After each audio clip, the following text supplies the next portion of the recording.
कभी कभी ना चाहते हुए भी कुछ ऐसी चीजें हमारे गले पड़ जाती हैं जिनसे पीछा छुड़ाना बहुत मुश्किल हो जाता है। ऐसा लगता है कि सारी उम्र भी गुजर जाए, हम उनसे पीछा नहीं छुड़ा सकते, बल्कि मरते दम तक वह हमारी जान के साथ चिमटे हुए होंगे।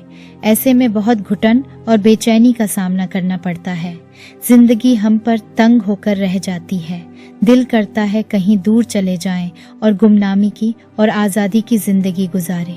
पहले मेरी जिंदगी में मसले कम थे कि अब पिछले कई दिनों से मैं अपने छोटे देवर की अनोखी ख्वाहिश से परेशान रहने लगी थी। वह इतना ढीठ और जिद्दी निकलेगा, मैं यह सोच भी नहीं सकती थी। अब तो मुझे रह रहकर उस पर गुस्सा आ रहा था, मगर मैं ना कुछ कर सकती थी ना उसे कुछ बोल सकती थी। वह जिद पर था कि उसे मेरी काली लोमड़ी करीब से देखनी है। मैं बौखलाई हुई थी कि उसने मेरी काली लोमड़ी कैसे और कब देख ली थी। यह मेरे लिए बहुत हैरत का मुकाम था, जिसे मैं 7 पर्दों में छुपा कर रखती थी। देवर की नज़र कैसे उस पर गिर गई। मेरा देवर चील की नज़र रखता था, जो मेरी इतनी एहतियात के बावजूद मेरा छोटा देवर जाने कैसे मेरी काली लोमड़ी को देखकर दीवाना हो गया था। अब समझ नहीं आ रहा था कि कैसे उससे पीछा छुड़वाऊं। मैं लगातार उसे टाल टाल कर और बहाने बना बना कर थक रही थी। अब तो वह मुझे धमकी दे रहा था। अगर मैंने उसकी बात नहीं मानी तो वह मेरे पति को मेरी सारी हकीकत बताकर मुझे घर से निकलवा देगा। मैं उस कल के बच्चे की दीदा दिलेरी पर हैरान थी। वह इतनी बड़ी बात कैसे कह सकता था? वो इतना बड़ा कब हो गया था? मैं कोशिश करती थी कि उसके सामने कम आया करूं। मेरी यह एहतियात काफी हद तक कामयाब हो रही थी कि अचानक मेरे छोटे देवर को मुझे घेरने का मौका मिल गया। एक दिन अचानक ही मेरे ससुराल में किसी का निधन हो गया और मेरी सास ससुर को उस रिश्तेदार औरत की वजह से दूसरे शहर जाना पड़ गया था। मरने वाली औरत मेरी सास ससुर की कोई करीबी रिश्तेदार थी, इसलिए उन दोनों के साथ मेरे पति भी जा रहे थे। मैंने सोच लिया कि जब जाएंगे तो मैं अपने मायके चली जाऊंगी। मेरा मायका इसी शहर में हमारे घर से कुछ ही दूरी पर था। मैं सुकून के कुछ दिन गुजारना चाहती थी। इस तरह कुछ दिन देवर का भी सामना नहीं करना पड़ता और शायद कुछ दिन गुजरते और वह यह जिद छोड़ देता और यह बात भूल जाता। मगर ऐन वक्त पर उम्मीदों पर पानी फिर गया। जब मेरी सास ने कहा कि शायद उन्हें वहां कुछ ज्यादा दिन लग जाए तो बेहतर है कि मेरा देवर घर रुके, क्योंकि उसकी पढ़ाई का नुकसान हो सकता है। उसके पेपर करीब है। यह बात सुनकर मेरा सख्त मूड खराब हो गया। मैं अपने चेहरे के हाव भाव भी छुपा नहीं पाई, जिस पर मेरी सास ने हंसकर कहा, बेटी मूड मत खराब करो, जब हम वापस आएंगे तब तुम मायके चली जाना और जितना मर्जी सुकून से मायके रहना। सास प्यार से बोली तो मैं शर्मिंदा हो गई। मेरे सारे घर वाले बहुत अच्छे थे, मगर यह एक देवर मेरी जान का दुश्मन बन गया था। देवर के घर रुकने की वजह से मुझे भी उसके लिए घर में ही रुकना पड़ गया और हम दोनों का अकेला होना ही मेरे लिए मुसीबत पैदा कर गया था। मेरे पति और सास ससुर के जाते ही मेरा देवर पहली फुर्सत में मेरे सर पर सवार हो गया था कि मैं उसे आज हर हाल में अपनी काली लोमड़ी दिखाऊं, जो कि आज मौका भी अच्छा है, घर पर कोई है भी नहीं। उसकी बात पर मैं परेशान हो गई थी। वह हालांकि अभी बच्चा था, मगर उसकी कद काठी बहुत अच्छी थी। जिन्हें हम बच्चा समझते हैं, जाने वह कब इतने बड़े हो जाते हैं कि हमें पता भी नहीं चलता। अगर वह जबरदस्ती पर उतर आता तो मैं उसे बिल्कुल रोक नहीं सकती थी। मैंने उसे बहाने से टालने की कोशिश की और शक्ति से डांट कर कहा कि मैं उसकी रोज रोज बढ़ती जिद पर सख्ती करने पर मजबूर हो जाऊंगी, इसीलिए बेहतर है कि वह मुझे तंग ना करे। मुझे लगा था मेरे धमकाने का उस पर असर होगा और वह मेरे रोब में आ जाएगा, मगर मैं गलत थी। वह अब मेरी कमजोरी जान गया था। तभी मेरा देवर वक्ती तौर पर तो खामोशी से पढ़ने के लिए अपने कोचिंग सेंटर चला गया, मगर अपनी जिद नहीं भूला था। उसके जाने के बाद मैं सुकून से घर का काम निपटा रही थी, क्योंकि मेरा देवर कोचिंग सेंटर से शाम गहरी होने पर ही लौटता था और मैं चाहती थी कि उसके आने से पहले ही फ्री होकर अपने कमरे में बंद हो जाऊं। मैं रोज की तरह काम निपटाकर अभी फ्री ही हुई थी कि मेरा देवर घर वापस आ गया। मैं उसे देखकर हैरान रह गई, क्योंकि वह आज जल्दी घर आया था। मैंने उसे देखते हुए सवाल किया कि वह आज जल्दी क्यों आ गया है, हालांकि इसी पढ़ाई की खातिर उसे सब घर छोड़कर गए थे। पर वह कांधा उचकाते हुए लापरवाही से बोला कि आज उसका पढ़ाई में बिल्कुल दिल नहीं लग रहा था, इसलिए जल्दी छुट्टी लेकर आ गया। मैं उसके जवाब पर खामोश हो गई, क्योंकि मैं जानती थी कि उसका दिल क्यों नहीं लग रहा था और उसके दिमाग में क्या चल रहा था। उसका दिमाग तो मेरी काली लोमड़ी पर जो अटका हुआ था।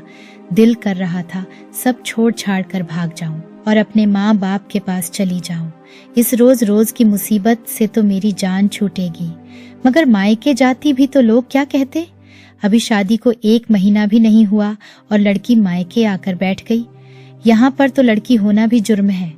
मैंने खामोशी से रात का खाना बनाकर उसके सामने रखा और कमरे में जाकर सोने का सोचा, मगर मेरा देवर तो खाना एक तरफ करके मुझे देखते हुए अचानक जो बोला वह मेरे होश उड़ाकर रख गया था। उसने कहा कि भाभी, अब खाना पानी बाद में होगा, पहले मुझे आपकी काली लोमड़ी देखनी है। अगर आपने अब खुद न दिखाई तो मैं आपके सोने के बाद छुप कर खुद देख लूंगा। मैं उसकी दीदा दिलेरी पर हक तक रह गई थी। वह जिद पर उतर आया था और वह जानता था कि मैं अकेली हूँ तो वह मुझे धमका भी सकता है। मेरे होश उड़ गए। मैं उसकी धमकी पर वाकई होशो हवास खो गई थी और मुश्किल से अपने आप को मजबूत करते हुए मैंने जवाब दिया कि तुम्हें शर्म आनी चाहिए अपनी बड़ी भाभी को यूं धमकाते हुए।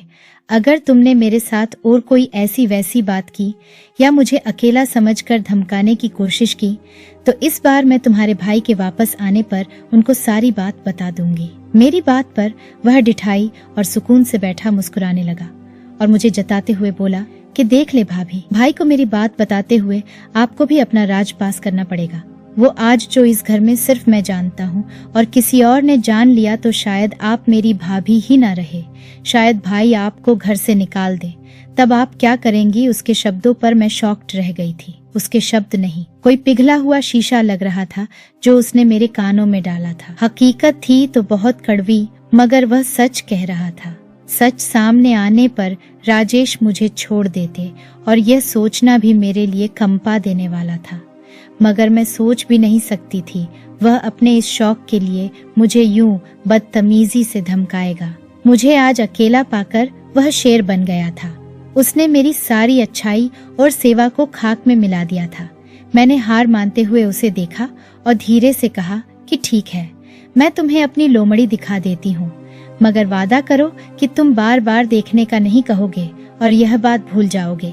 जितना देखना है आज ही देख लेना और कभी किसी को यह बात मत बताना। मेरे हार मान लेने पर वह भी अपने पुराने अंदाज में लौट गया और बोला कि भाभी, कसम खाता हूँ कभी किसी को यह बात नहीं बताऊंगा। आपका राज भी राज ही रहेगा, मगर दोबारा ना दिखाने का मत कहे। मैंने जब से आपकी काली लोमड़ी देखी है मैं दीवाना हो गया हूँ। उसका वादा करें आप इसी तरह जब भी मौका हो या जब जब हम दोनों अकेले होंगे मुझे लोमड़ी देखने देंगी। उसकी बात पर मैं सर हिला गई और उसे लेकर घर की पिछली तरफ बने पुराने स्टोर रूम की तरफ चली गई। हालांकि मैं जानती थी इस वक्त घर में कोई नहीं है और हम दोनों अकेले हैं, मगर फिर भी मैं डरी हुई थी। यह मेरी शादीशुदा जिंदगी का सवाल था।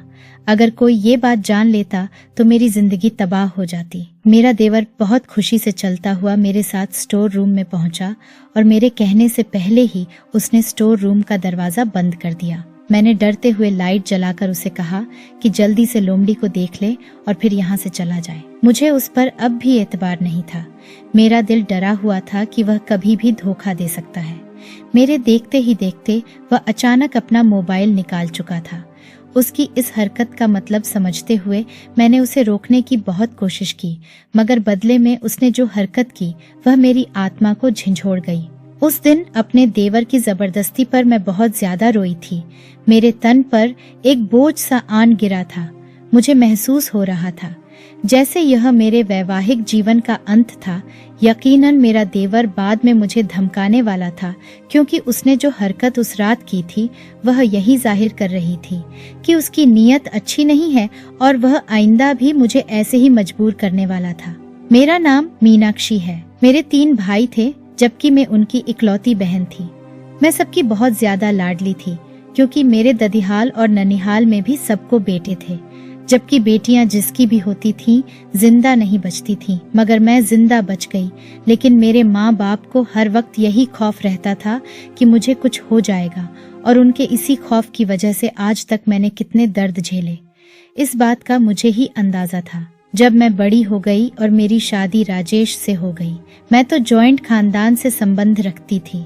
मेरी शादी हुई तो दहेज में मेरे साथ एक चीज ऐसी थी जो मेरे खानदान के मुताबिक मेरी सेहत और शादीशुदा जिंदगी के लिए बहुत जरूरी थी, और वह चीज मुझे ससुराल में सबसे छुपा कर रखनी थी। यहाँ आकर मैं बहुत बड़ी मुसीबत में फंस गई थी, क्योंकि ऐसी चीजों को मैं कब तक और कैसे लोगों की नजरों से छुपा सकती थी। मायके की बात और थी, मगर ससुराल में ऐसा मुमकिन नहीं था। मुझे लगा था शादी के बाद इस चीज से मेरी जान छूट जाएगी, मगर यह तो मेरे सर पर हमेशा के लिए मुसल्लत कर दिया गया था। दिल करता था अपनी जिंदगी ही खत्म कर दूं, मगर मेरे घर वाले जो मुझसे इतनी मोहब्बत करते थे, उनके लिए खुद को ऐसा करने से बाज रखती थी, और मैं कभी भी नाजायज मौत नहीं मरना चाहती थी। मैंने उसे अपने साथ ले जाने से साफ इनकार कर दिया। मैं उस चीज को अपने साथ ससुराल में ले जाकर अपना तमाशा नहीं बनाना चाहती थी, ना लोगों को सवाल जवाब का मौका देना चाहती थी। और माँ के कहे अनुसार मुझे शादी के 4 महीने तक उसे अपने साथ छुपा कर रखना था, मगर ऐसा मुमकिन नहीं था। मैं कैसे उसे छुपा कर रख सकती थी? मगर माँ ने कहा, अगर मैं उसे अपने साथ नहीं ले गई तो शादी के बाद तलाक का धब्बा लेकर घर वापस आऊंगी। ये बात सुनकर मैं बहुत घबरा गई। जाहिर है मुझे भी डर लगने लग गया, और वैसे भी 4 महीने की ही तो बात थी। कौन लड़की चाहेगी कि उसकी तलाक हो? लाचार होकर मुझे वह चीज अपने साथ लानी पड़ी। वो थी एक काली लोमड़ी। ये तो शुक्र था कि वो लोमड़ी गूंगी थी, वरना मेरे लिए ज्यादा मसला खड़ा करती, क्योंकि जानवर को तो हम नहीं कह सकते कि खामोश रहो, वह हमारी बात समझ नहीं सकता। मैं उसे अपने साथ एक बड़े से थैले में बंद करके अपने साथ ले आई। किसी को मुझ पर शक नहीं हुआ, क्योंकि दहेज का बहुत सारा सामान था। किसी को मालूम नहीं हो सका कि उस थैले में क्या है। सब बहुत बिजी थे, किसी की नजर उस पर नहीं गई, और यही मेरे हक में बेहतर था। शुरू में तो मैंने अपने कमरे से जुड़े स्टोर में उसे छुपा दिया, और वहां पर ही उसे खाने पीने की चीजें दिया करती थी। मगर जैसे ही कुछ दिन और गुजरे, मैंने सारे घर का जायजा लिया और घर के पिछले हिस्से में बने स्टोर रूम में उसे छुपा दिया, क्योंकि मुझे डर था कमरे के साथ जुड़े स्टोर में मेरे पति की नजर उस पर पड़ सकती थी, और उसे अचानक ऐसे स्टोर में देखकर मेरा पति कहीं डर न जाए। जाहिर है कोई भी इंसान घर के या कमरे के अंदर किसी जानवर को देखेगा तो डरना तो बनता है, जबकि वह उनका पालतू जानवर भी ना हो, जंगली जानवर हो। जब तक यह 4 महीने नहीं गुजरते, यह लोमड़ी मेरे सर पर किसी अजाब की तरह मुसल्लत थी। मैंने उसे 7 पर्दों में छुपा कर रखा, मगर न जाने कैसी मेरी लाख एहतियात के बाद भी मेरा देवर मेरे राज तक पहुंच गया था। तब से मैं और ज्यादा परेशानी का शिकार हो गई थी। मेरा वो देवर, जिसे शादी के बाद में उसे सिर्फ एक बच्चा समझती थी, वह अचानक ही मेरे साथ अजीब रवैया रखने लगा था। वह एकदम घर के कोनों में मुझे काम करता हुआ पाकर मेरे सर पर सवार हो जाता और फरमाइश करता था कि उसे मेरी काली लोमड़ी देखनी है। मैं पहले तो उसे बच्चा समझकर हंस देती थी, मगर उसकी फरमाइश तो दिन ब दिन जिद पकड़ने लगी थी। मैं उसकी जिद से परेशान हो जाती थी। मुझे डर था कोई उसकी बात ना सुन ले। वह भी इस बात का ख्याल रखता था। मुझे अकेले में ही काली लोमड़ी देखने की जिद करता था। मैं उसकी ख्वाहिश पर बौखला जाती थी। आखिर उसने मेरी काली लोमड़ी कैसे देख ली थी? मेरे पूछने पर वह हंसने लगा और बोला कि कुछ दिन पहले जब आप छुपकर स्टोर में गई थी, मैं भी आपके पीछे था, और उसी दिन मैंने स्टोर में आपकी काली लोमड़ी देख ली थी। उसकी बात पर मैं बहुत बुरी तरह शर्मिंदा हो गई थी। मेरी बेएहतियाती ने मुझे फंसा दिया था। मैं अपने देवर को चुप करवाने की खातिर उसकी मिन्नतें करने लगी, और उसे चुप रखने के लिए उसके लिए फरमाइशी खाने बनाती रह जाती थी। मैं सारा दिन घर के कामों के साथ अब अपने देवर के काम भी भाग भाग करती थी, सिर्फ इसलिए ताकि वह अपनी जुबान बंद रखें और मुझसे वह फरमाइश न करें जो वह चाहता था वह मैं नहीं कर सकती थी। अगर किसी को अंदाजा भी हो जाता तो मेरा घर टूट जाता। मैं अपने देवर की नौकरानी बनकर रह गई थी। ससुराल वाले अक्सर मेरी तारीफ करने लगते। क्या अपने पति के छोटे भाई का अपने छोटे भाई की तरह ख्याल रखती हो और बड़ी बहन की तरह उसका हर काम करती हो? वगैरह वगैरह कोई नहीं जानता था मेरे अंदर क्या जंग छिड़ी हुई थी। मेरा देवर हर दूसरे दिन वही ख्वाहिश लेकर आ जाता और मैं जब कभी स्टोर रूम में जाती तो वो मेरे पीछे पीछे आ जाता था। मैं उससे बचने की कोशिश करने में नाकाम हो रही थी। यह मामला ऐसा था कि मैं अपने पति को भी नहीं बता सकती थी। अगर उनको अंदाजा हो जाता तो मुझे बस एक ही खौफ था कि वह मुझे तलाक दे देते। मैं डरी हुई थी और अपना रिश्ता बचाने के लिए छोटे देवर के हाथों खिलौना बनती जा रही थी। मेरा देवर मुझसे हर वक्त जिद करता रहता था। मैंने एक दिन घबरा कर उससे मिन्नतें की कि वह सबके बीच ऐसी बात करके मुझे परेशान ना करे। मेरी घबराहट पर उसने एहतियात बरतना शुरू कर दी। वह कोशिश करता कि सबसे अलग होकर मुझसे इस बारे में बात करे, मगर उसने अपनी जिद नहीं छोड़ी थी। वह हर वक्त सर पर सवार रहता था और मैं कोशिश करती थी कि उसे मौका ना दूं, मगर उस दिन मौका मिल ही गया था। रिश्तेदारों में किसी की मृत्यु हुई तो सास ससुर और पति दूसरे शहर चले गए और मेरा देवर मेरे साथ रह गया। उसने पूरा दिन मेरा सर खाया और आखिर मैं दिन के खत्म होने तक मैं हार गई और उसे लेकर स्टोर रूम में चली गई और मैंने सोचा एक बार उसे यह लोमड़ी दिखाकर उससे अपनी जान छुड़वा लूं और देवर से वादा करवाऊं कि आइंदा वह लोमड़ी को देखने की जिद नहीं करेगा। मगर यह मेरी गलतफहमी थी। देवर बाज आने वालों में से नहीं था। वो काली लोमड़ी को करीब से देखने के लिए उतावला हुआ जा रहा था। मैंने जो ही लाइट ऑन कि वह पूरे जोश से आगे बढ़कर काली लोमड़ी को देखने लगा और बच्चों की तरह खुश हो रहा था। तब मुझे एहसास हुआ यह तो अब भी अंदर से वही जिद्दी बचा है, बस इसका कद काट बड़ा हो गया था।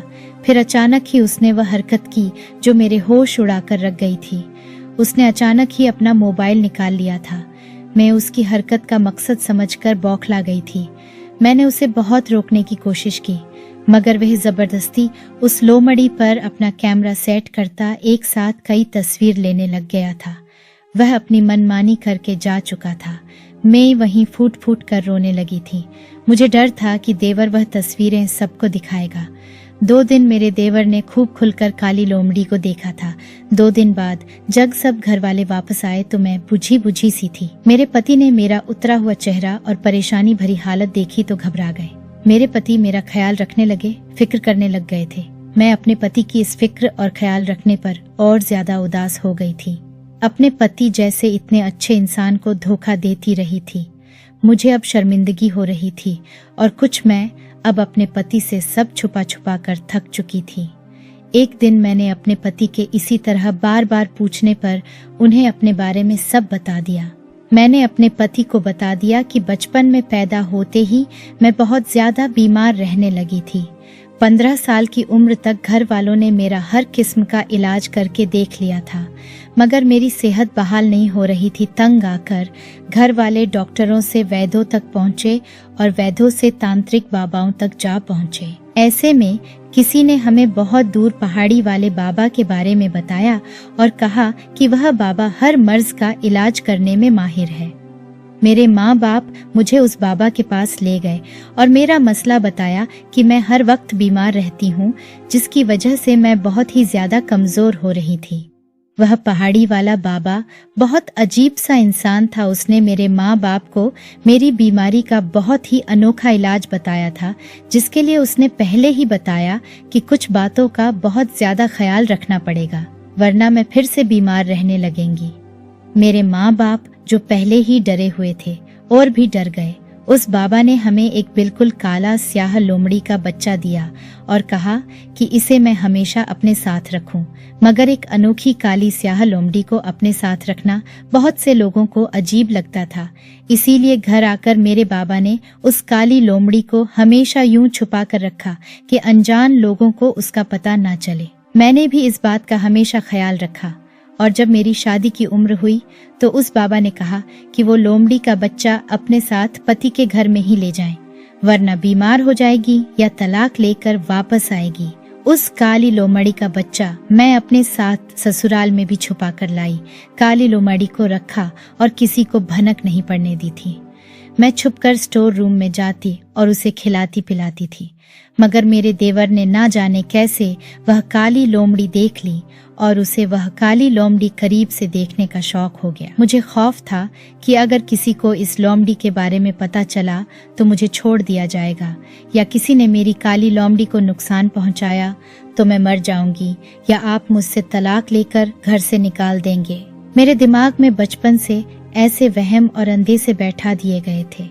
ना चाहते हुए भी मैं उन पर यकीन करने लग गई थी, मगर लाख एहतियात के बावजूद आपका भाई काली लोमड़ी तक पहुंच गया था, और जब उसने तस्वीर बनाई तो मैं समझ गई कि वह दोस्तों को दिखाएगा और सबको असली लोमड़ी दिखाने की जिद करेगा। मैं डर से पीली पड़ती जा रही थी। मैं अपनी सारी कहानी सुनाकर रो रही थी और मेरे पति सब सुनकर आश्चर्यचकित रह गए थे। उन्हें हैरत थी कि मैं और मेरा पढ़ा लिखा घराना इतना अनपढ़ गंवार था कि हमें एक लोमड़ी अपनी सेहत और खुशी की वजह लगती थी, और हमने एक लंबे समय से एक मासूम जानवर को कैद में रखा हुआ था। उसे यकीन नहीं आ रहा था कि मैं उसे अपनी कहानी सुना रही हूँ। उसे ये सब एक पुराने दौर की बातें लग रही थीं और मैं अपने पति के सामने शर्मिंदा सी बैठी थी। आज उस लोमड़ी की वजह से मैं अपने पति से आंखें नहीं मिला पा रही थी। मेरे रोने पर मेरे पति ने मुझे चुप करवाते हुए समझाया, इंसान की सेहत, जिंदगी या मौत सिर्फ उस ईश्वर के हाथ में है। एक मासूम जानवर को कम उम्र में उसकी माँ से जुदा करके कैद में रखे रहने से मुझे सुकून तो क्या, बल्कि उल्टा उसकी माँ की आह लगती रही होगी। मेरे पति ने मुझे समझाया कि हम इंसानों को सिर्फ यह यकीन रखना चाहिए कि जब बीमारी ऊपर वाला देता है तो आराम भी ऊपर वाला ही देता है। इसके लिए इलाज के नाम पर मासूम जानवरों को या फिर परिंदों को कैद में रखने का टोटका बहुत ही गलत और बहुत ही बड़ा जुर्म है। इस अजीब और अनपढ़ बाबा की वजह से जाने कितने सालों से हम उस काली लोमड़ी पर जुल्म कर रहे थे। मेरे पति के समझाने पर मेरी भी आंखें खुल गई थीं। मेरे पति ने मेरा यह राज अपने तक ही रख लिया था, और एक दिन इसी तरह छुपकर मैं अपने पति के साथ जाकर उस काली लोमड़ी को जंगल में छोड़ आई थी ताकि वह खुलकर अपनी जिंदगी जी सके। हैरत अंगेज तौर पर मैं उस काली लोमड़ी के जाने के बाद ज्यादा तेजी से ठीक हुई और बिल्कुल सेहतमंद हो गई। अब मेरा कोई राज नहीं था, ना ही कोई खौफ था। मेरे पति ने मुझे मेरी हर कमी के साथ मुझे कबूल कर लिया था, और मेरे देवर को भी मेरे पति ने समझाया था। उसने भी मुझसे अपनी बेकार की जिद और बदतमीजी की माफी मांग ली थी। अब मुझे एहसास हो रहा था जिंदगी कितनी खूबसूरत और आसान थी। पिछले कई सालों से मैं उस लोमड़ी के साथ खुद को भी कैद में महसूस करती थी। अब मैं खुद को काफी हल्का और आजाद महसूस करती थी। मैं अपने परमात्मा का धन्यवाद कर रही थी। मुझे राजेश जैसा अच्छा सुलझा और समझदार इंसान मिला था जो मेरे हर मसले और परेशानी को आराम से हल कर लेता था। हम अक्सर ऐसे बाबा वगैरह के हाथों की कठपुतली बनते हैं जो हमें इतना डराते हैं, भविष्य के ऐसे ऐसे नक्शे खींचते हैं कि हम डर के मारे उनकी हर जायज नाजायज बात मानने पर मजबूर हो जाते हैं, और वक्त गुजरने के साथ हमें एहसास होता है कि हम किस धोखे में जी रहे थे। हमारी जिंदगी के सुनहरे पल उनके फिजूल के बताए गए मंत्र या टोटकों के नजर हो जाते हैं। जैसे मैंने अपनी शादी के शुरुआती खूबसूरत पल उस लोमड़ी के पकड़े जाने के खौफ में गुजारे। अब मैं चाहूं भी तो वह वक्त दोबारा नहीं लौट सकता, मगर शुक्र है वक्त रहते मुझे अकल आ गई और मैंने हिम्मत करके अपने पति को सब बता दिया, और उसने मुझे इस दर्दनाक दर्द से आजादी दिला दी। मैं अपने ईश्वर का रो रो कर धन्यवाद करती हूँ जिसने मुझे जिंदगी में सुकून दिया, क्योंकि जिंदगी में सुकून से बढ़कर कोई चीज नहीं होती। ऊपर वाला मुझ जैसे दूसरे लोगों को भी अक्ल दे और वह ऐसी गलती ना करे जैसी मैंने और मेरे घर वालों ने की थी। अगर आपको हमारी ये कहानी पसंद आई है तो वीडियो को लाइक और चैनल को सब्सक्राइब करना मत भूलिएगा, और कमेंट करके इस कहानी के बारे में अपनी कीमती राय जरूर दीजिएगा।